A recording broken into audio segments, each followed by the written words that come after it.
कि किसी ने पढ़ाई की हो 18 साल 20 साल और उसके बाद उसको उसकी फ़ीस वापस दी जाए, ऐसा कभी भी नहीं होता। लेकिन वेज़रकॉफ़ अपनी बात पर अड़ जाता है। उसका ये तर्क होता है कि क्योंकि आपने मुझे इतने साल पढ़ाया और उस पढ़ाई का मुझे कोई भी फ़ायदा नहीं मिल रहा है, मैं एक असफल व्यक्ति हुआ, इसलिए आपकी पढ़ाई मेरे कोई काम नहीं आई।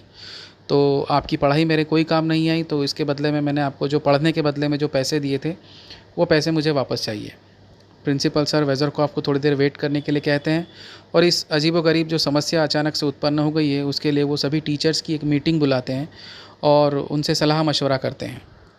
सभी टीचर्स से सलाह मशवरा करने के बाद अंत में ये निर्णय लिया जाता है कि यदि अगर ऐसा हुआ कि 18 साल बाद किसी स्टूडेंट की फ़ीस वापस की, तो कल से ऐसे सभी बच्चे वापस आने लग जाएंगे जिन्होंने जीवन में कुछ खास नहीं किया है, वो सभी आकर के पैसे मांगने लगेंगे।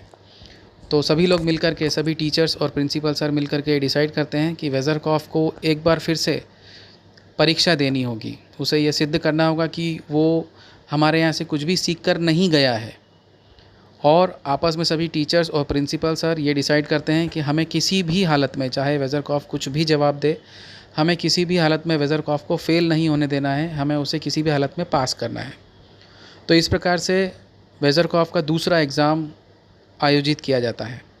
वेज़रकॉफ़ सभी शिक्षकों के सामने बैठा होता है और एक-एक करके मैथमेटिक्स के टीचर, हिस्ट्री के टीचर, ज्योग्राफ़ी के टीचर, सभी टीचर्स एक-एक करके उससे सवाल पूछते हैं और वेज़रकॉफ़ सभी सवालों का उल्टा जवाब देता है।